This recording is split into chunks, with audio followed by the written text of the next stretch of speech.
Good morning guys, welcome to banking English maniac. आज है 29 सितंबर और 29 सितंबर के द हिंदू आर्टिकल में आप सबका स्वागत है। तो चलिए बिना किसी देरी के शुरू करते हैं आज का पहला वर्ड है फंस।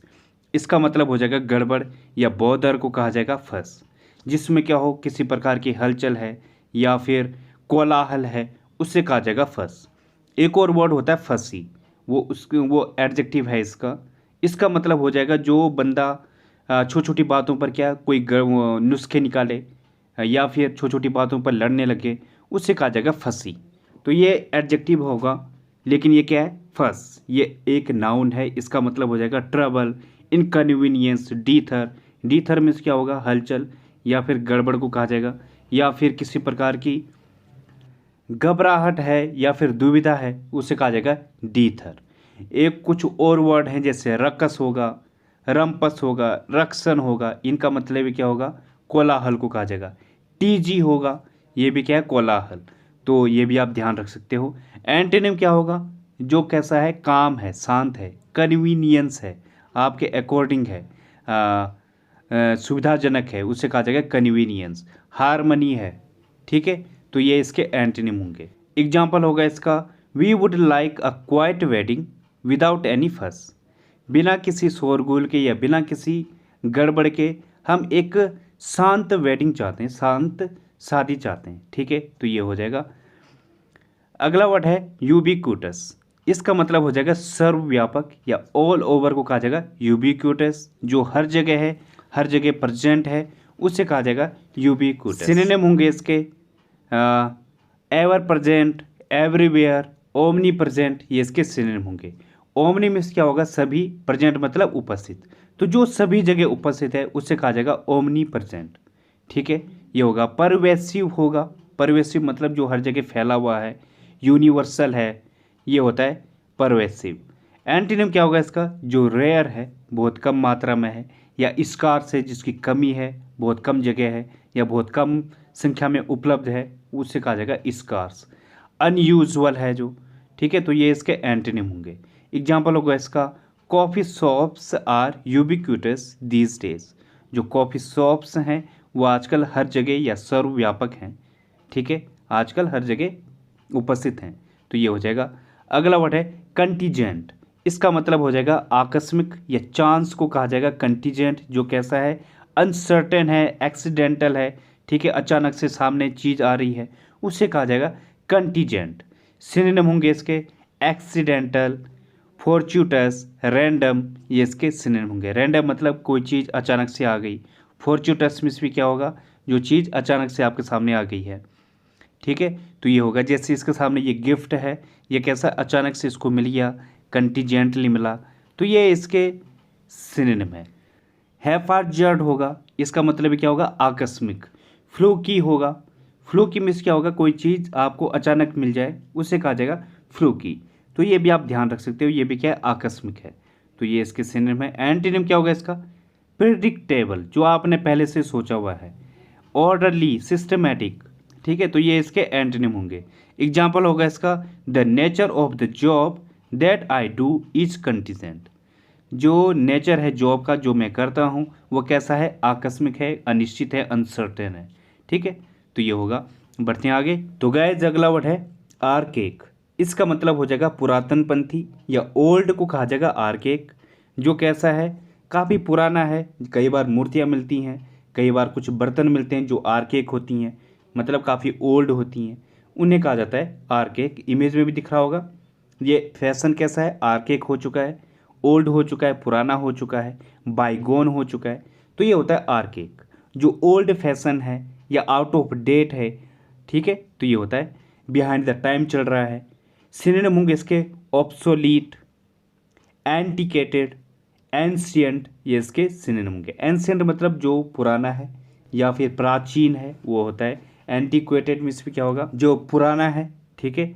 ऑब्सोलीट जिसका फैशन जा चुका है, ओल्ड फैशन को कहा जाएगा ऑब्सोलीट। जैसे ये ड्रेसेस हैं, ये कैसी हो चुकी हैं ऑब्सोलीट हो चुकी हैं, तो ये होगा। प्रीमिटिव होता है, प्रीमिटिव मतलब प्राचीन, जो प्राचीन है ओल्ड है, वो होता है प्रीमिटिव। बाईगोन जो जा चुका है, ठीक है, आउटमोडेड होगा, तो ये आप ध्यान रख सकते हो। एंटीनिम क्या होगा इसका, जो न्यू है, रिसेंट है, करंट है, मॉडर्न है, कंटेम्परेरी है। कंटेम्परेरी मतलब जो वर्तमान में चल रहा है, जो समकालीन होता है, उसे कहा जाएगा कंटेम्परेरी। तो ये भी इसका एक एंटोनिम है। एग्जाम्पल होगा इसका, the system is archaic and unfair and needs changing. जो सिस्टम है वो पुराना है या ओल्ड है और अनुचित है, अनफेयर है, इसे चेंज करने की ज़रूरत है। ठीक है, तो ये होगा। अगला वर्ड है एनजेंडर। इसका मतलब हो जाएगा पैदा करना या क्रिएट करना, या फिर कोई चीज़ किसी चीज़ का कारण बन रही है। ठीक है, कॉज हो रहा है किसी चीज़ का, या फिर किसी चीज़ का रिजल्ट इन है, गिव राइज टू समथिंग है, ये होता है एनजेंडर। या फिर जैसे इमेज में दिख रहा होगा, बच्चा पैदा होना, अंडे से बच्चा बाहर निकल रहा है, क्रिएट हो रहा हो, एनजेंडर हो रहा है। ठीक है, ये होता है एनजेंडर। सिनोनिम क्या होंगे इसके? जनरेट होना, एराउज, प्रोड्यूस, ये इसके सिनोनिम है। एराउज में इसमें क्या होगा? उत्पन्न होना। ठीक है, प्रोड्यूस, किसी चीज़ को प्रोड्यूस करना। कुछ और सिनोनिम है, जैसे बिगेट होगा, स्पॉन होगा, मतलब स्पॉन में इसमें क्या होगा? बच्चे को पैदा करना। बिगेट में इसमें क्या होगा? किसी चीज़ को पैदा करना।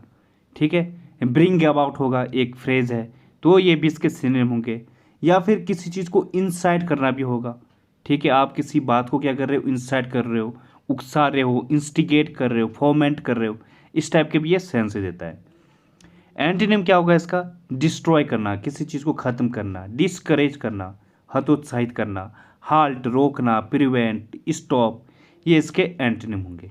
एग्जाम्पल होगा इसका, it helps engender a sense of common humanity. ये सहायता करता है कॉमन ह्यूमैनिटी को की जो भावना है उसको पैदा करने में। ठीक है, तो ये हो जाएगा इसका एग्जाम्पल। अगला वर्ड है प्रोग्नोसिस। इसका मतलब हो जाएगा भविष्यवाणी या प्रिडिक्शन को कहा जाएगा प्रोग्नोसिस। दो वर्ड एक साथ चलते हैं, एक होता है प्रोग्नोसिस, एक होता है डायग्नोसिस। डायग्नोसिस भी क्या होता है? इसका एक सिनोनिम है, लेकिन थोड़ा सा अंतर है दोनों में। डायग्नोसिस क्या होगा? जब डॉक्टर क्या होता है, किसी फैक्ट या फिर जो वो उसके सामने रिजल्ट आता है, उसने जांच करी और उसमें क्या निकला, सामने वाले को कोई जॉन्डिस निकला या कोई बीमारी निकली, तो उस बेस पर उसने कहा कि आपको क्या है? जॉन्डिस है, आपको पी लिया है। लेकिन प्रोग्नोसिस क्या होता है? जब कोई चीज़, जब डॉक्टर ये बोले कि आप ठीक हो जाओगे, मतलब उन्होंने अभी सिर्फ दवाई दी है, उनका निश्चित नहीं है कि वो ठीक होगा भी नहीं होगा, तो ये इस टाइप की जो भविष्यवाणी होती है वो होता है प्रोग्नोसिस। थोड़ा सा अंतर है डायग्नोसिस में और प्रोग्नोसिस में, तो ये ध्यान रखना। एंटीनिम क्या होगा इसका? ऑगरी, प्रोजेक्शन, फोरकास्ट, ये इसके सिनोनिम है। फोरकास्ट में इसमें क्या होगा? भविष्यवाणी। ठीक है, प्रोजेक्शन जो आप अनुमान लगा रहे हो, ऑगरी ये भी क्या है? भविष्यवाणी। तो ये इसके सिनोनिम है। एक वर्ड आता है सरमाइज, ये भी इसका एक सिनोनिम है, भविष्यवाणी को कहा जाएगा, या जो आप अंदाज़ा लगाते हो उसे कहा जाएगा सरमाइज। प्रोजेक्शन होता है स्पेकुलेशन। ठीक है, तो ये भी इसके सिनोनिम होंगे। आउटलुक होगा, एक वर्ड है आउटलुक, इसमें क्या होगा? कोई अंदाज़ा लगाना या फिर भविष्यवाणी, ये होता है आउटलुक। आपने अक्सर न्यूज़ में देखा होगा, रिपोर्ट्स आती हैं ऑर्गेनाइजेशंस की, जैसे आईएमएफ हो गया, वर्ल्ड बैंक हो गया, तो ये क्या करते हैं? भारत की जीडीपी का या किसी भी कंट्री की जीडीपी का क्या करते हैं? एक आउटलुक देते हैं। एक मतलब भविष्यवाणी है, ये एक चार्ट देते हैं कि ऐसे से इसकी जीडीपी रहने वाली है, तो ये होता है आउटलुक। ठीक है, इसे लुक आउट से कन्फ्यूज मत करना। लुक आउट मीन्स क्या होगा? देखभाल करना, लेकिन आउटलुक मीन्स क्या होता है? भविष्यवाणी। अंतर है दोनों में। एंटीनिम क्या होगा इसका? हिंडसाइट, इग्नोरेंस, पोस्टमॉर्टम, तो ये इसके सिनोनिम है। पोस्टमॉर्टम मीन्स क्या होता है? जब कोई चीज़ किसी के बारे में, उसके पास्ट की जो चीज़ें होती हैं उसके बारे में जानने की कोशिश की जाती है, जिसमें मतलब कि कोई बॉडी है, अब वो मर गया है, अब उसके पास्ट को देखा जाएगा किस हिसाब से ये मरा, उसको उसको चीर फाड़ किया जाता है उसका, फिर उसका पोस्टमार्टम किया जाता है। तो मतलब क्या है? पास्ट की चीज़ों को देखा जा रहा है, तो इसलिए इसका एक एंटोनिम होगा। इग्नोरेंस, एक तरफ क्या है? आप अनुमान लगा रहे हो, काफ़ी एक्टिव हो, ठीक है, आगे को देखने की कोशिश कर रहे हो, आगे की चीज़ें, और दूसरी तरफ क्या है? इग्नोरेंस है, आप लापरवाही दिखा रहे हो, तो ये भी इसका एक एंटोनिम होगा। हिंडसाइट मीन्स क्या होगा? जो अपने पुरानी चीज़ों में, ख्यालों में खो जाए, तो पुरानी जो बातें सोच रहा है उससे कहा जाएगा हिंडसाइट, तो ये ध्यान रखना, ये एंटोनिम होगा इसका। एग्जाम्पल होगा इसका, the prognosis for the economy is uncertain. जो इकोनॉमी के लिए जो प्रोग्नोसिस है, भविष्यवाणी है, वो क्या है, अनिश्चित है। ठीक है, तो ये हो जाएगा। बढ़ते हैं आगे। तो गाइस अगला वर्ड है टिंकरिंग। इसका मतलब हो जाएगा फेरबदल करना या चेंज करना या फिर किसी चीज़ में छेड़छाड़ करना, ये होता है टिंकरिंग। जैसे कई बार हमारा जो कॉन्स्टिट्यूशन है उसमें टिंकरिंग की गई, कई बार उस पर छेड़छाड़ किया गया, संशोधन किया गया, ठीक है, उसमें फेरबदल किए गए, ये होता है टिंकरिंग। अभी फार्म बिल्स आया था, उसमें भी कुछ चेंजेस लाए गए थे, हालांकि बाद में वापस लिया, तो ये भी क्या था, एक टिंकरिंग है। जैसे इमेज में दिख रहा होगा, यहाँ पे ये टॉय है, ये क्या कर रही है, इसमें कुछ छेड़छाड़ कर रही है या इसे मैंड करने की कोशिश कर रही है, अच्छा बनाने की कोशिश कर रही है। तो ये सारी चीज़ें, ये सारे सेंस देता है टिंकरिंग। सिनोनिम होंगे इसके एल्टर, ट्विस्ट या मैंड, ये इसके सिनोनिम है। मैंड मीन्स क्या होगा, संशोधन, ट्विस्ट मतलब चेंजेस, एल्टर मीन्स भी क्या होगा, चेंजेस करना। तो ये इसके सिनोनिम होंगे। मेडल होगा, मेडल मीन्स भी क्या होगा, चेंजेस करना, फेरबदल करना। फिडल, टेम्पर, ये भी इसके सिनोनिम होंगे, इनका मतलब भी क्या होगा, फेरबदल करना। तो ये इसके सिनोनिम होंगे। एंटीनिम क्या होगा इसका, लीव एलोन, मतलब ऐसे ही छोड़ देना, या ब्रेक करना, किसी चीज़ को संशोधन की जगह क्या कर रहे हो आप, ब्रेक कर रहे हो, तोड़ रहे हो, डिस्ट्रॉय कर रहे हो, तो ये होता है, ये इसके एंटीनिम होंगे। एग्जाम्पल होगा इसका, he likes tinkering with computers, उसे कंप्यूटर के साथ छेड़छाड़ करना या फेरबदल करना पसंद है। ठीक है, तो ये होगा इसका एग्जाम्पल। अगला वर्ड है वर्चुअस। इसका मतलब हो जाएगा नेक या गुड को कहा जाएगा वर्चुअस, जो गुणी है, जिसके अंदर काफ़ी अच्छाइयाँ हैं, एक्सलेंट है जो, उसे कहा जाएगा वर्चुअस। एक और वर्ड होता है वर्चुअल, वो भी इसी के जैसे है, साउंड तो सेम लग रहे, वर्चुअस और वर्चुअल, तो दोनों में काफ़ी अंतर है। वर्चुअल क्या होगा, जो इमेजनरी है, आभासी है, रियल नहीं है, उसे कहा जाएगा वर्चुअल। जैसे वर्चुअल मीटिंग होती है, तो उसमें क्या होता है, जो पर्सन होता है वो सामने नहीं होता, वो कहीं और होगा, लेकिन जहाँ पे मीटिंग चल रही है वहाँ पे उसके स्क्रीन में दिखाया जाएगा। तो ये होता है वर्चुअल, जो रियल में नहीं है, असलियत में नहीं है, इमेजनरी में है, वो होता है। लेकिन ये क्या है, वर्चुअस, ये होता है नेक, जो ब्लेमलेस है, जिस पर कोई दाग धब्बा नहीं है, प्योर है, ऑनेस्ट है, ये वर्चुअस हो गया, या गुणी है जो, तो ये होता है। सिनोनिम होंगे इसके राइचस, एग्जाम्पलरी, एथिकल, ये इसके सिनोनिम होंगे। राइचस मीन्स क्या होगा, जो ईमानदार है या फिर सदाचारी है, वो होता है राइचस। एग्जाम्पलरी, जो उत्कृष्ट है, ठीक है, या जिसने समाज में अपनी कोई इज्जत बनाई है, अपना कोई एग्जाम्पल रखा है, वो होता है एग्जाम्पलरी। एथिकल, नैतिकता को कहा जाएगा। तो ये इसके सिनोनिम है। कुछ और सिनोनिम जैसे अपराइट होगा, अपराइट मीन्स भी क्या होगा, जो सदाचारी है या अच्छे गुणों वाला है। सेलिब्रेट होगा, वैसे इसका मतलब क्या होता है, जो कुंवारा होता है, अविवाहित है, उसे कहा जाएगा सेलिब्रेट।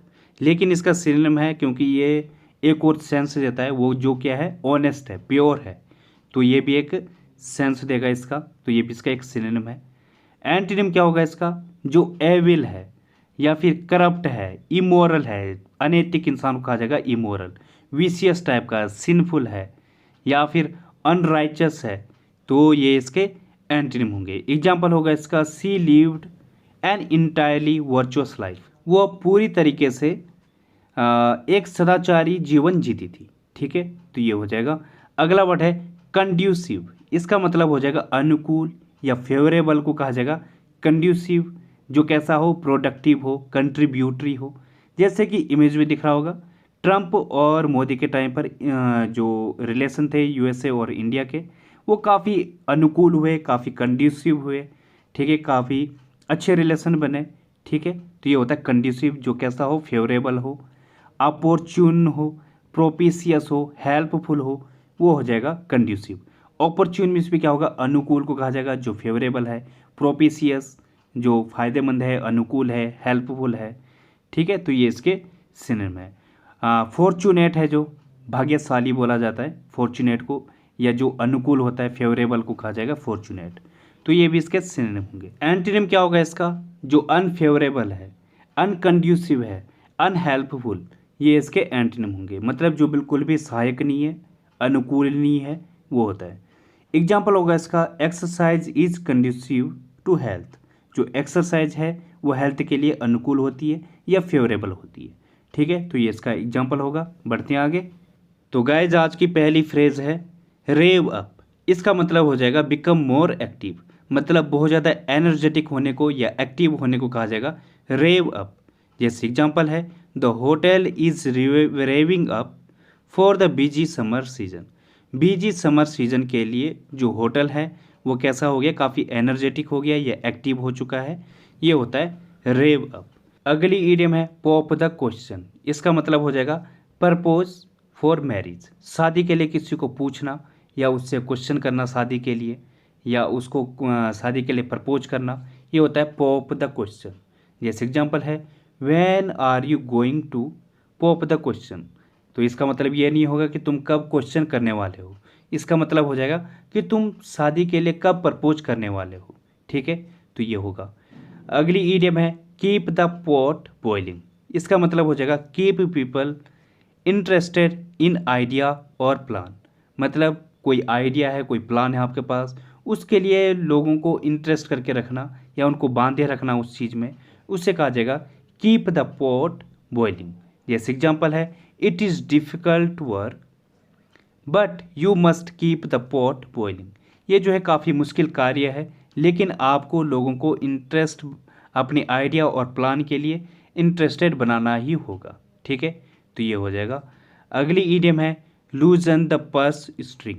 इसका मतलब हो जाएगा increase the amount of money available to be spent, मतलब अपना जो पैसा है, अमाउंट है, उसको और ज़्यादा बढ़ाना, किस चीज़ के लिए, स्पेंड करने के लिए, खर्च करने के लिए। मतलब क्या है, आपके पास पर्स है, अब आपने उसको ढीला कर दिया है, मतलब खोल दिया है, लूज कर दिया है, जितना मर्जी उतना खर्च कर लो। ठीक है, तो ये होता है। अगर यहाँ पे टाइट होता टाइटन द पर्स स्ट्रिंग, तो मतलब क्या है, आप पैसा को कम खर्च करना चाह रहे हो। ठीक है, तो ये होगा। जैसे एग्जांपल है companies are expected to loosen the purse strings as the economy improves. Company से उम्मीद की जा रही है कि वो पैसा खर्च करेगी जैसे ही इकोनॉमी इम्प्रूव्स होती है। ठीक है, तो ये होगा। बढ़ते हैं आगे।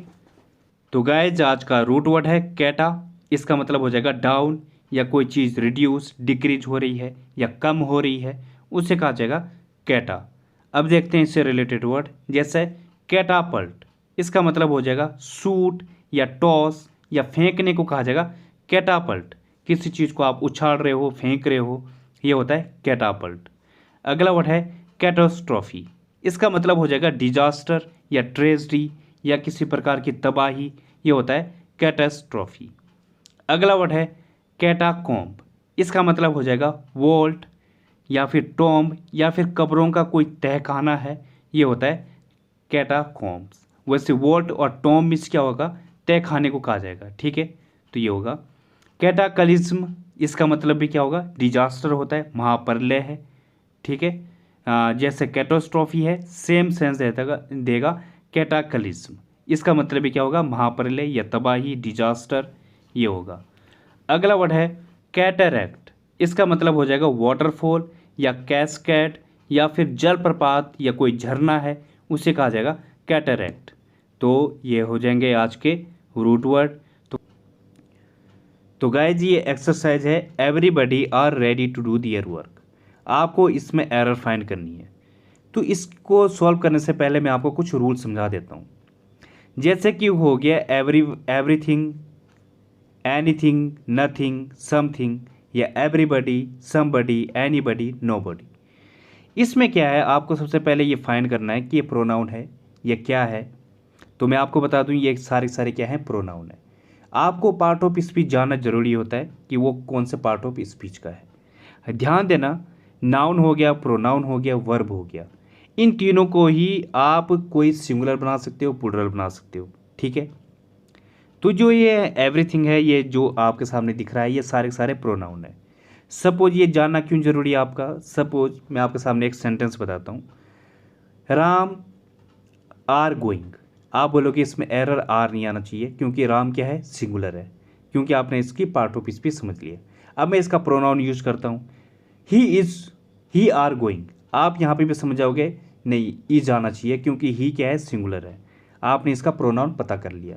ठीक है, वैसे ही जब आप इसको देखोगे, everything, anything, nothing, something, everybody, somebody, anybody, nobody.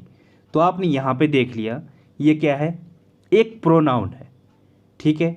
और इसके साथ क्या आता है, सिंगुलर वर्ब आती है। तो कभी भी अगर आपके सामने ये दिखे तो आपको सबसे पहले क्या ध्यान देना है कि इसके साथ क्या आएगा, सिंगुलर आएगा, सिंगुलर वर्ब आएगी, सिंगुलर इसके साथ आगे की चीज़ें आएंगी, ठीक है। जैसे राम, जैसे ही इज़ गोइंग, तो यहाँ पे क्या आना चाहिए था, ही। अगर यहाँ पे आता है ही आर गोइंग तो आप समझ जाते हैं कि सिंगुलर आना चाहिए था। वैसे ही कहीं पे भी आप everything, anything, nothing, something, everybody, somebody, anybody, nobody देखोगे तो इसके साथ सबसे पहले वर्ब कौन से लगाओगे आप, सिंगुलर वर्ब लगाओगे, ठीक है। अब सॉल्व करते हैं हम इसको। जैसे everybody are ready to do their work, तो इसमें एरर कहाँ पे है, अब आपके समझ में आ गया होगा। एरर किस में है, यहाँ पे आर को आपको रिमूव करना पड़ेगा, क्योंकि आर क्या है, एक प्लुरल वर्ब है। तो आपको यहाँ पे क्या लगाना है, सिंगुलर। तो सिंगुलर हेल्पिंग वर्ब आएगी इज। तो everybody is ready to do their work. यहाँ पे फिर से एक और एरर आ गई है, यहाँ पे दियर के जगह क्या आना चाहिए था, दियर क्या है, एक पॉजेसिव प्रोनाउन है, लेकिन किस में है, ये प्लुरल में है। तो आपको इसको सिंगुलर करना पड़ेगा। तो क्या होगा, everybody is ready to do his work. तो सिंगुलर पॉजेसिव प्रोनाउन आना चाहिए यहाँ पे, ठीक है। तो ये होगा। एक चीज़ पे ध्यान देना, किसी भी चीज़ का जब हम सिंगुलर बनाएंगे या प्लुरल बनाएंगे तो वो क्या होता है, नाउन होगा, प्रोनाउन होगा या कोई वर्ब होगी, जिनमें चेंजर ला कर हम उसको, उसकी जो फॉर्म होती है सिंगुलर की, प्लुरल की, उसे चेंज करते हैं, ठीक है। तो ये ध्यान देना। अब देखते हैं अगला सेंटेंस। अगला सेंटेंस है nothing but some students were present. इसमें आपको एरर फाइंड करनी है। अब यहाँ पे जो है रूल थोड़ा सा चेंज हो गया है, यहाँ पे बट आ गया है, ठीक है। तो अभी हम इसको अच्छे से समझते हैं। अब रूल ये है कि बट के दो मीनिंग होते हैं, एक हो गया कंजक्शन और दूसरा प्रीपोजिशन। कंजक्शन में इसका मतलब हो जाएगा लेकिन, और प्रीपोजिशन में इसका मतलब हो जाएगा सिवाय। जब कंजक्शन आएगा तो इसमें क्या होगा, ये दो फ्रेजेस को जोड़ेगा। अब फ्रेजेस क्या होती हैं, जिसमें सब्जेक्ट भी होगा और एक वर्ब आती है। जैसे कि यहाँ पे सेंटेंस है क्या, नथिंग, जैसे नीचे वाला, he worked hard but he failed. यहाँ पे दिख रहा होगा ये क्या है, कंजक्शन का यूज हुआ है, यहाँ पे लेकिन यूज हुआ है। सब्जेक्ट पहले वाले फ्रेज को देखो, ही वर्कड हार्ड, तो यहाँ पे ही के साथ क्या आ गया, एक सब्जेक्ट है, वर्कड भी क्या है, एक वर्ब है। तो ये कंप्लीट हो गया। और फिर इसको किससे जोड़ा गया है, बट से। यहाँ पे भी ही फेल्ड, कंप्लीट एक फ्रेज दूसरी आ गई है। तो जब दो फ्रेजेस को जोड़ेगा तो वो सेंस किसका देगा, लेकिन का। लेकिन अगर क्या है, वो फ्रेजेस से नहीं जुड़ा हुआ है, जैसे ऊपर है एक प्रीपोजिशन पहले लग गई है नथिंग, इसके साथ आपको मालूम है कि सिंगुलर आता है, तो यहाँ पे नथिंग के बाद क्या आ गया, बट आ गया। तो ये किस चीज़ का सेंस दे रहा है, लेकिन का, ये सिवाय का। जैसे nothing but some books was या फिर वर अवेलेबल। तो यहाँ पे आपको एरर मिल गई होगी। नथिंग के साथ क्या आएगा, वाज आएगा, सिंगुलर वर्ब आएगी। तो पहले इसका मीनिंग देखते हैं कैसा बनेगा, नथिंग। अब आगे क्या लग गया है, प्रीपोजिशन लग गई है, बट सम बुक्स, इसको छोड़ेंगे और नथिंग के अकॉर्डिंग हम क्या देखेंगे, इसका वर्ब देखेंगे। तो यहाँ पे क्या आना चाहिए, नथिंग वाज अवेलेबल, कुछ भी उपलब्ध नहीं था, बट सम बुक्स, कुछ किताबों के अलावा, ठीक है। इस तरीके से हम इसको देखेंगे। लेकिन यहाँ पे कंफ्यूज मत होना बुक्स से, कि यहाँ पे बुक्स है तो उसके अकॉर्डिंग हम वर्ब लगाएंगे, नहीं। सबसे पहले हम नथिंग देखेंगे और नथिंग के बाद क्या देखेंगे, हम सीधे वर्ब देखेंगे, इसके साथ सिंगुलर आना चाहिए। तो इसकी वर्ब है कहाँ पे, नथिंग वाज अवेलेबल, कुछ भी उपलब्ध नहीं था, बट सम बुक्स, ठीक है। इस तरीके से निकलता है। तो सम बुक्स, सम के साथ क्या आता है, ये आपको ध्यान देना है, सम के साथ आएगा प्लुरल नाउन। तो यहाँ पे प्लुरल नाउन कौन सा है, बुक्स, सम बुक्स, ठीक है ना। तो इस तरीके से बना है। तो ये अलग है, ये अलग है। तो गाइज अब ये है रूल नंबर 3। अब इसमें क्या है sentence, everyone section of the society is feeling the pinch of rising prices and corruptions। इसमें आपको एरर फाइंड करनी है। पहले मैं आपको इसका मीनिंग बता देता हूँ। इसका मीनिंग निकल रहा है कि समाज का हर वर्ग राइजिंग प्राइसेस और जो करप्शन है, भ्रष्टाचार है, उसकी मार झेल रहा है, ठीक है। तो ये निकल रहा है। अब आपको इसमें से एरर फाइंड करनी है। कईयों को तो सेंस के अकॉर्डिंग उन्होंने फाइंड कर लिया होगा, अब मैं आपको इसको ग्रामर के अकॉर्डिंग आपको समझाता हूँ। यहाँ पे देखो, यहाँ पे एवरीवन क्या है, हमने पीछे देखा था एक प्रोनाउन है। सेक्शन क्या है, TION जिसके पीछे लगता है वो एक नाउन होता है, तो यहाँ पे नाउन है। तो प्रोनाउन और नाउन कभी साथ में नहीं आते। जैसे राम इज़ गोइंग देयर, तो ऐसा कभी नहीं आएगा Ram he is going there, या तो आप लिखोगे ही इज़ गोइंग देयर या राम इज़ गोइंग देयर, क्योंकि या तो नाउन आएगा, नाउन की जगह क्या आएगा, प्रोनाउन आता है उसकी जगह पर, तो या तो नाउन आएगा या प्रोनाउन आएगा। यहाँ पे क्या लिखा हमने, एवरीवन सेक्शन, तो भाई या तो सेक्शन लिखो या एवरीवन लिखो। मतलब क्या है, ये नाउन दोनों एक साथ नहीं आ सकते। या तो फिर क्या करना पड़ेगा, जो एवरीवन है इसको हमें एडजेक्टिव में चेंज करना पड़ेगा। तो नाउन को क्वालिफाई कौन करेगा, एक एडजेक्टिव। तो यहाँ पे क्या लिखेंगे हम एडजेक्टिव इसका, every section of the society, तब जाके ये ठीक होगा। तो हम यहाँ पे क्या लिखेंगे, every section of the society is feeling the pinch of rising prices and corruptions. अब ये ठीक हुआ है, ठीक है, तो ये होगा। तो गाइज रूल नंबर 4 ये है, ये इससे जो एरर आती है समथिंग समबडी से, वो ये है कि क्वेश्चन टैग को लेकर इसमें एरर आती है। अब सबसे पहले मैं आपको क्वेश्चन टैग समझाता हूँ किस तरीके से ये वर्क करता है।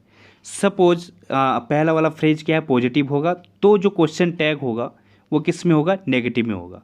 जैसे Ram is there, isn't he, Ram वहाँ पे प्रेजेंट है ना, तो यहाँ पे इजंट ही हमने नेगेटिव में लगा दिया, क्योंकि राम इज़ देयर एक पॉजिटिव में इसकी पहली फ्रेज है। अब सेकंड वाले में देखो, जैसे राम इज़ नॉट देयर, यहाँ पे नेगेटिव आ गया है, तो फिर क्वेश्चन टैग क्या आएगा, इज ही, राम वहाँ पे नहीं है ना, तो यहाँ पे इज ही आएगा, तब ये पॉजिटिव में आएगा। ठीक है, तो इस तरीके से काम करता है। अब देखते हैं हम इसे समबडी और नोबडी से और समथिंग और नथिंग से। अब ध्यान क्या देना, जब समबडी या नोबडी आएगा तो हमने देखा था ये किसी पर्सन के लिए यूज होता है, तो ये किस में आता है, ये आएगा इसका जो आगे का क्वेश्चन टैग लगेगा वो लगेगा प्लूरल में। लेकिन जब थिंग की बात आए, समथिंग या नथिंग, तो हम इससे किस में यूज करेंगे, सिंगुलर में। जैसे समबडी वॉज प्रेजेंट, नीचे एग्जाम्पल में देखो समबडी वॉज प्रेजेंट, यहाँ पे समबडी आया है तो पर्सन के लिए आया है, तो यहाँ पे क्या आना चाहिए, वजंट को काटेंगे हम और क्या लिखेंगे, वरंट दे। ठीक है ना, इस तरीके से होगा। सेकंड वाले को आपको सॉल्व करना है, काफ़ी इजी है। थर्ड वाला मैं आपको समझा देता हूँ। नोबडी वॉज प्रेजेंट, अब इसके साथ क्या आएगा, नोबडी क्या था, एक पर्सन की बात हो रही है, तो इसके साथ क्या आएगा, वर दे। ठीक है ना, नोबडी क्या है, एक नेगेटिव है शुरू में। नोबडी क्या आता है, जैसे समबडी था ये क्या था, पॉजिटिव था, लेकिन नोबडी क्या है, एक नेगेटिव है, तो इसके साथ क्या आना चाहिए, वर दे आएगा, ना कि वरंट दे। ठीक है ना। तो गाइज अगर आप इसकी एक्सरसाइज करना चाहते हो अच्छे से, तो जो है टेलीग्राम चैनल है मेरा बैंकिंग इंग्लिश मानियाक, उसको सर्च करो और वहाँ पे देखना, मैं 10 बजे तक इसकी एक्सरसाइज उसमें डाल दूँगा। और अगर आप चाहते हो कि मैं इसकी पूरी ग्रामर सीरीज आपको 1-1.5 महीने में कंप्लीट कर दूं, तो मैं डेली इसके 5-5 रूल लेके आऊँगा और आपको लगभग 1-1.5 महीने में एक बार मैं कंप्लीट कर दूंगा। ठीक है, इसकी ग्रामर सीरीज इसी के साथ में। तो आप ये भी कमेंट बॉक्स में लिखना कि ज़रूर आप इसको लेके आओ। तो गाइज आज के लिए बस इतना ही। थैंक यू, धन्यवाद।